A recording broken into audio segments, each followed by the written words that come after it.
Hey, old Plabin here. So I'm backlogged. There's no excuse, just simply a statement of, hey, uh, last couple weeks has been a weird thing in my religion, Scientology. We call it confusion.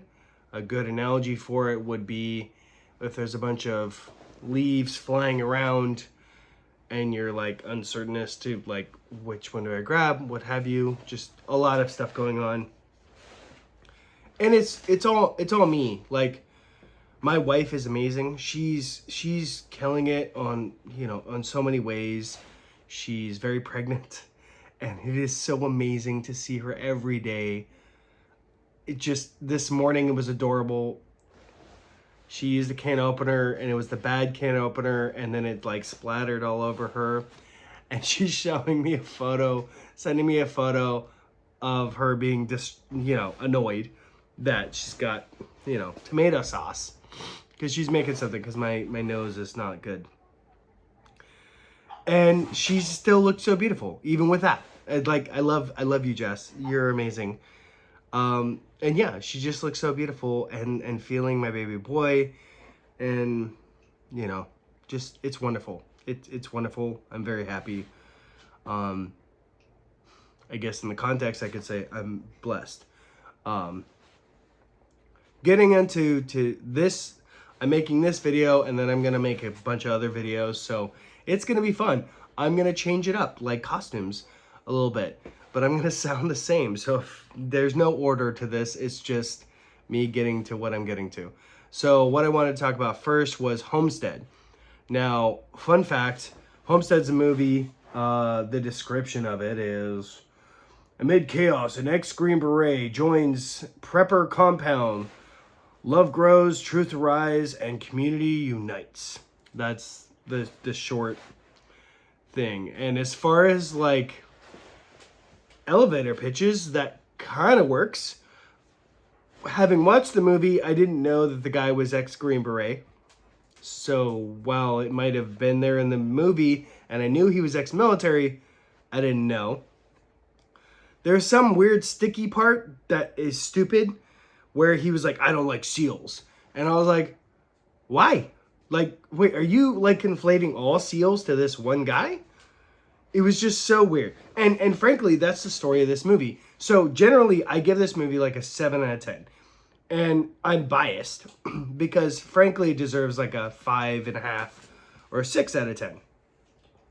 But the reason why I give it a 7.5 is because it's a much smaller budget film. So it's an indie film, effectively.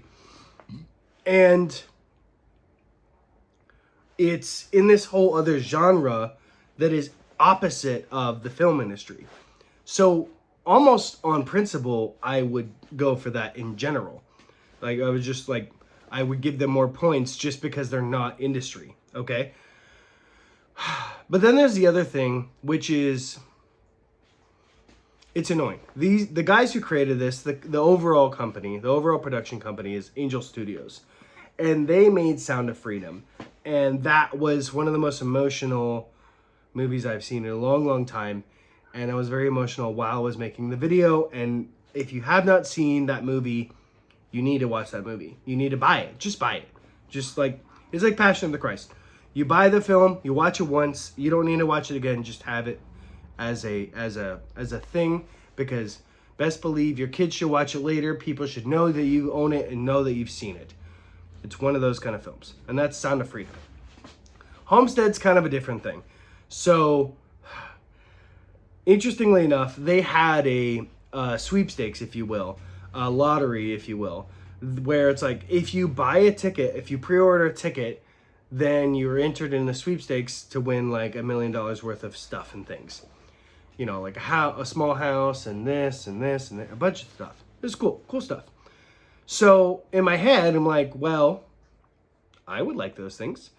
And I'm interested in watching that movie. So I bought 6 tickets. I bought 4 initially, and then I was like, oh, I'll buy 2 more. And I've debated about buying more than that, but whatever. I don't regret the purchase of those tickets. I don't regret having some of my in-laws go and watch the movie. generally speaking, I didn't love the movie as much as I wanted to love it. And that's, I haven't really figured it out. I think part of it was there is a religious nature of it. It's not heavy-handed, it's not present or omnipresent throughout the entirety of the film, but it is there. And it does crop up at times. And frankly, the times it crops up, I feel like it drags a little bit, where it's like, okay, I got it. But I also understand that that's kind of like a real life thing. And I also understand Angel Studios goes for the more of that religious stuff. So I'm not knocking them for that. They're staying true to their thing. But interestingly enough, the whole film isn't about that. It just crops up at certain points that are appropriate, just I feel a bit elongated. Now here's the real issue with the film, because there isn't really any major ones. They're kind of just subtle ones, which is, this is not a film. It is a film, but it's really like a preamble to a TV show, which is kind of ingenious and amazing and annoying at the same time. Now, those of you who don't know, if you ever watched, or if you're familiar with Lord of the Rings, and then 3 movies of Lord of the Rings that were like chef's kiss, perfect fantasy, best fantasy ever made. And then they made the Hobbit movies, and they made 3 of them. And if you were paying attention at the time, it didn't seem like they were making 3 Hobbit movies. It seemed like they were making a Hobbit movie. So if you watch the first Hobbit movie not knowing about all the stuff, that this was 1 of 3, at some point in the film, you'd be like, wait, what? And while this wasn't quite as relevant for Homestead, it was there in the sense of like, I don't really feel like, I feel like we're just establishing people. We're not really like normal through line of things. And it's effectively explained because there's a TV show that follows right after this that picks up where this left off and goes for however many episodes. I don't know.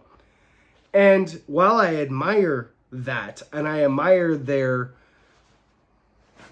pizzazz, because how do we get people to watch our show? Well, we'll make a movie, we'll do this thing, we'll do this promo. I don't feel tricked. And frankly, at the end, there's like an invite to like watch and pay a little money to be able to watch the first episode. And I was very inclined, I almost did, to do that. Like, so I admire that. I admire the chutzpah, the balls that it takes for these guys to promote themselves, because they're in a very thick market where you got Disney and Warner Brothers and all these Paramount, all these other big people that are competing. Getting to the movie, so the promo stuff, that was good, it's fine. Getting to the movie in general, I thought it was a solid movie. I don't think it was a movie though. I think it was basically a really long first episode of a series. And when you get to the end, you're like, oh, because that's what it was. Okay, that's fine. I would have watched the series, feel a little cheated, but like also I understand why. So that being said, it's well worth watching and supporting in theaters because it's an indie film. And although we're a bit past the point where you can get entered in the sweepstakes, I admire so much that Angel Studios has this thing where you can buy tickets effectively for other people so other people can watch the movie for free. And I think that's amazing that they're the studio to figure that out, and not to get all like religious or political. But it's fascinating that a Christian-based company is the one to be like, hey, allow other people to watch this film if they don't have money. Like, other people can to get the movie for free if you allow them to. I think that's amazing. I just think it's super cool.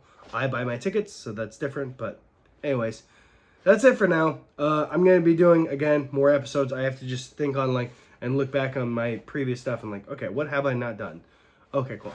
Anyways, so I love you all. Plattman out. Bye.